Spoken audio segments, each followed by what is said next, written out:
Oinez Agoiz inguruan barna ibilbide zirkularra eginen dugu. Areta ibaia eta Ugarrako mendilerroa ezagutuko ditugu. Urralgoiti herria bisitatuko dugu.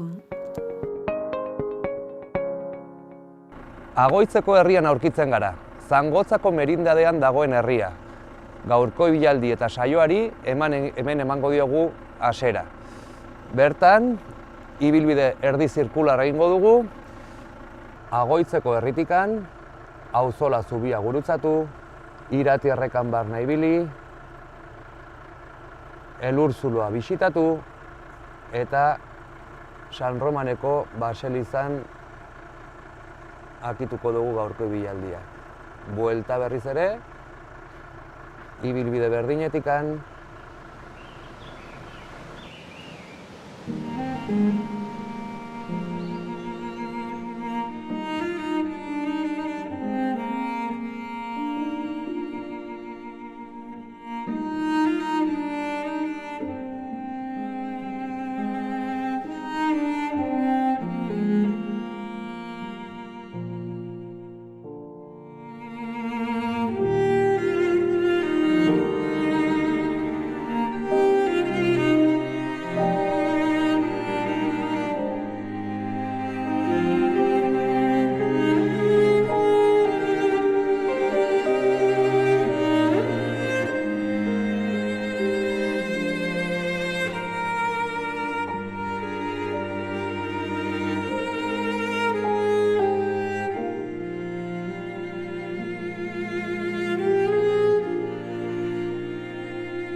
Agoitzeko herria gibelian utzi, Auzolako zubia gurutzatu eta Elurzulora eta San Roman baselizara eramaten digun bidea hartzen dugu.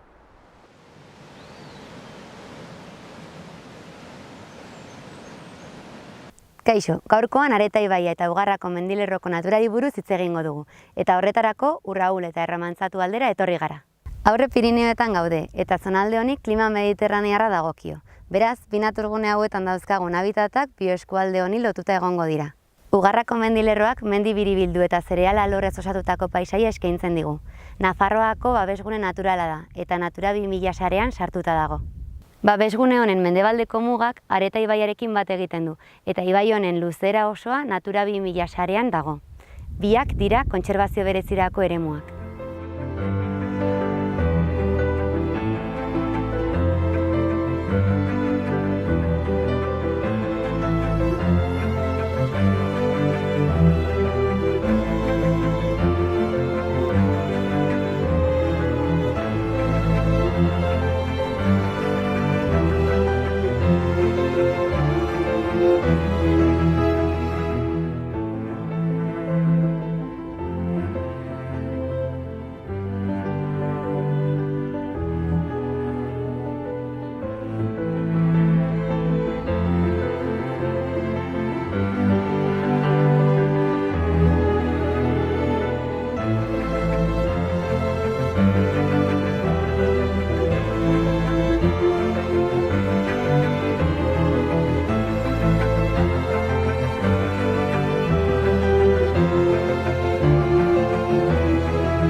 Ugarrako mendilerroaren azaleraren gehiengoa bazkaleku, zereal alor eta sastrakaz osatua dago.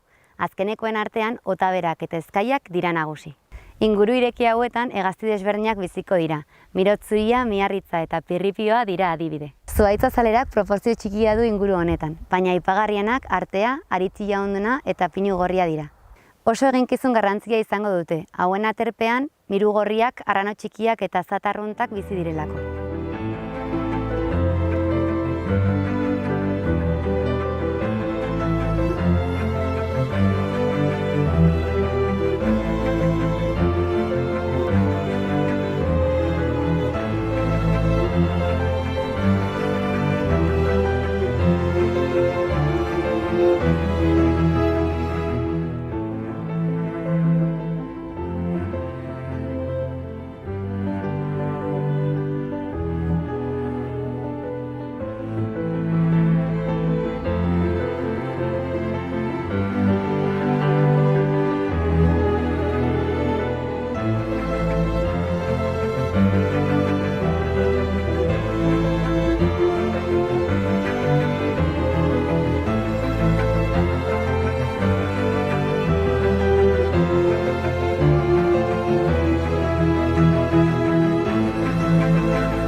Gaurko saioan, Urralgoitiko herriak ezagutuko ditugu. Urralgoitiko ibarra, gaur egun biztanle gutxi ditu, garai batzuekin konparatuz, da nolabait ere Pirinioetan aurkituko dugun kasu nahiko orokorran. Hau da, gero eta biztanle gutxiago ditu, gero eta adin gehiago jendea, gazteak gehienak joaten dira Iruña herrira edo ondoko errepidea pasatzen diren herrietara, industria eta dagoen lekuetara, naiz eta gaur egun baita hemengo jendea nahiko baikorra da, zertaz badaude gaztiak orain leku hauetara bueltatzen ari direnak. Hementxe daukagu Santa Fe monastegioa, 12. mendeko monastegioa bata, eta hementxe daukagu 12. mendeko eliz eder bat, baita ere 17. mendeko klaustroa, eta 15. mendeko horreo bat. Gaur egun, eraikin hau, hoteletxo txiki bata, eta azkenian turismoarekin batera eta baita olako mugimendua sortzen du hemen ibarran, mugimendu bai jendea, unetan etortzen delakotz, eta baita ere, nolabait ere, hemengo ekonomia bultzatzen duelakotz.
hementxe dugu Juan Gorostidi, eta hemengo biztanlea, ezta? Hemen Uralgoitin bizi zara, orain dela ja urte pila bat.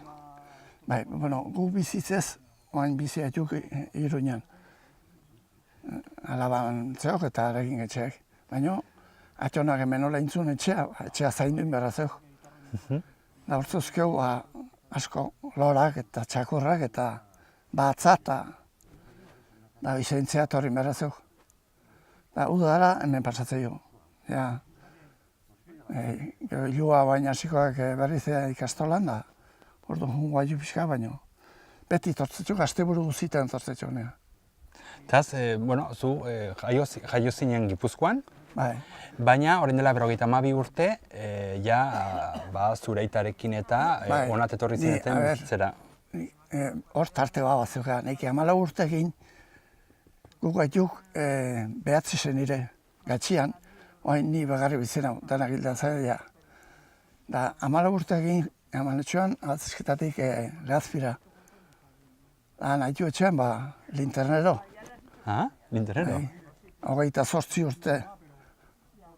Berrogeita 8 urte nizkian, eta gero, bueno, erretion berren zenean, gaitze sartu joan gorputzen, da, orduan erretau. Erretau duzkeo, bueno, Andrea lanen nahi joan, baina jubilatu zalen esan genioan, bueno, hemen lehazpindea, etzeko zer, alaba Iruñan, bueno, etorri etxean Iruña bizitza. Iruñatik, zeukegu gertugo. Bai. Orduan, bueno, honi bizitzea pixkat eman, paseatu, atza zaindu, tomatek edarra zerek, eta handik aurrea. Ea bergutxinez hori mantentzen den. Mi esker. Geon arten alain egitizkio. Hola, segi, hola gutxinez mantentzen den. Mi esker. Bale.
Hemen dugu Agoitzeko elurzuloa, eraikin zirkularra, lurrazpian daiena eta elurra pilatzeko erabiltzen zena. Nafarroan 17. mendean ematen zaio erabilera horrelako eraikinei. Eta elikagaiak mantentzeko edo baita medikuntzarako erabiltzen ziren.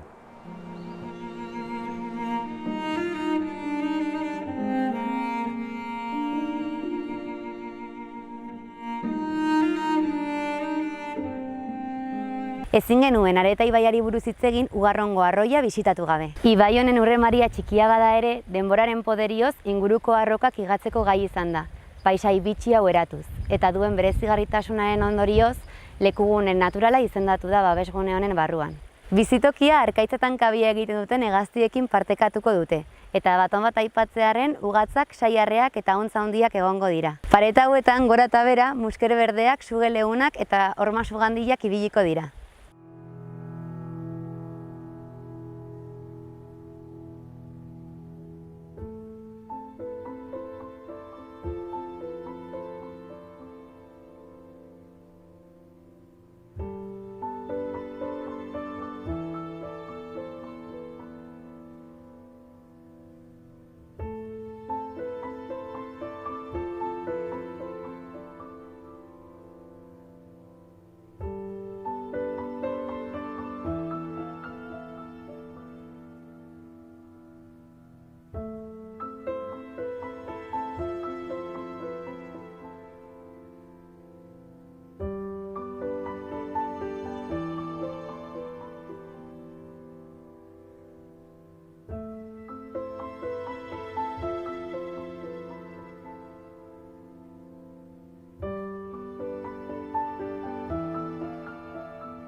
Aurri ingurura hurbilduta, Areta ibai txikiaren handitasuna ulertuko dugu. Kalitate eta aniztasun paregabeko ekosistemak ditugu aurrean, eta honen adierazle diren animali asko biziko dira hemen. Animali bioindikatzaile hauen artean, igaraba, urzozoa eta sorginora txikia azpimarratu daitezke. Gainera, mehatxuan dauden bisoi europearra eta bertako ibai karramarroek hemen dute gotorlekua.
Santa Fe monastegioko sarreran, 15. mendeko orreo ederra hau aurkitzen dugu.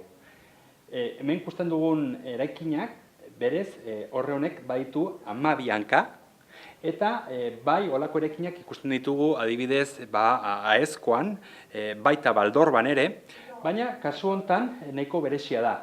12 hanka ditu, dena harrizkoa da, baitu bai egur puska batzu, baina gehiena harrizko orreo bata, eta orre hauek batez ere ziren hemen ogia, garia, gero ja 18. mendetik aintzin baita artoa eta gordetzeko lekua, arratoinak, xaguak eta sartzeko jartzen zizkioten hemengo oinak.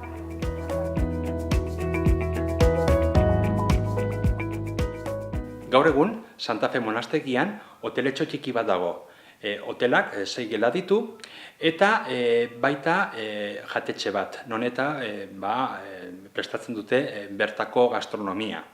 Baita ere, hoteletxoan aurkitzen dugu, tximini zahar hau, berez, tximini hau da Pirinioetan aurkitzen zen tximini tipikoa, edo sukalde tipikoa. Gaur egun arrazaia da olako tximiniak aurkitzea, baina bai hemen ikusten dugu nolakoak ziren garai bateko tximiniak edo sukaldeak. Hemen daukagu olako ezkila edo kanpana erraldoia, gero badauka tximini eder bat kanpoko aldean, eta hemen egiten zen sua, eta su hau erabiltzen zen bai janaria sukaldatzeko, baita ere ingurua neguan berotzeko.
Agoizko behatokia eta elurzuloa bisitatu ondoren, San Romango baselizara iritsi gara.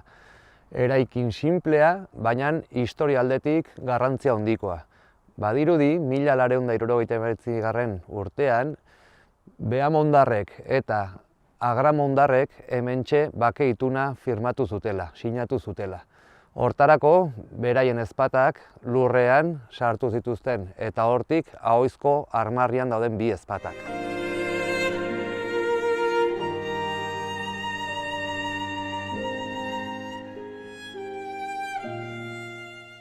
Atseden txiki bat hartu ondoren, berriz ere Agoizko herrira egingo dugu buelta.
Berriz ere Agoitzeko herrian, amaiera ematen diogu bai ibilaldiari eta baita saioari ere.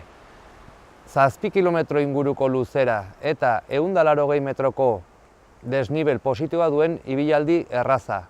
Asfaltatu gabeko eta asfaltutako pisten barna dijoan ibilbide erraza.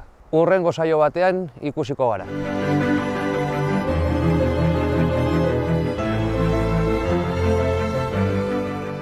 Uretan, eta ezpata belarrak agertuko dira maiz, eta zuhaitzen artean altzak, lizarrak eta zumarrak desberdindu daitezke. Ibilbide osoan zehar, Areta ibaia berdegune batez babestua agertzen da. Ibaiaren ertzeko basoa nahiko estua da ordea, Uholde zonaldean nekazaritzarako erabili delako.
Bi babesgunetatik barna ibili gara gaur, Ugarrako mendilerroak eta Areta ibaiak partekatzen duten muga aprobetxatuz. Hemendik Areta ibaiak hegoaldera jarraitzen du Irati ibaiaren bila. Ibai txiki honen handitasuna ezagutu ondoren eta paisaipolit hauekin bukatzen dugu gaur. Hurrengora arte.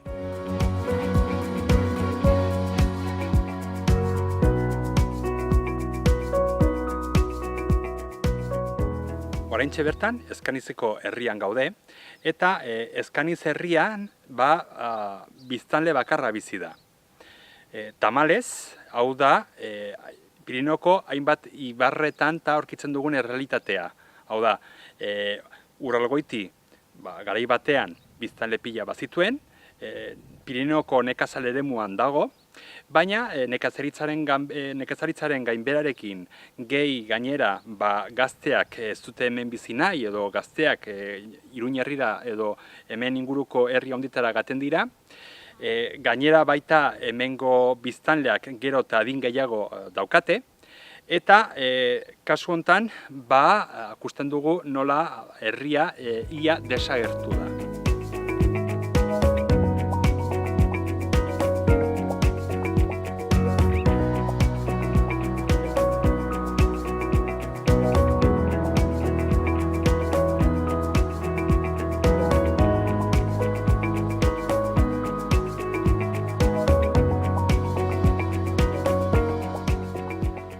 hementxe bertan, Elkoaz herrian gaude, eta herri hontan, Uralgoitiko herri gehienetan bezala, hemen aurkitzen dugun arkitektura, hemen aurkitzen dugun ondare romanikoa, eta baita ere ondare etnografikoa aski interesgarriak dira.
Irurozki herrian gaude eta bertan ere ikus ditzakegu etxe ederrak.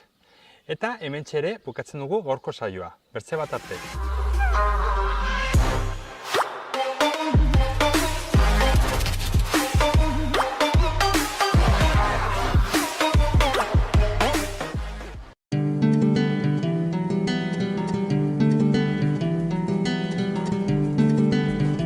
Saio hau Nafarroako Gobernuak diruz lagundu du.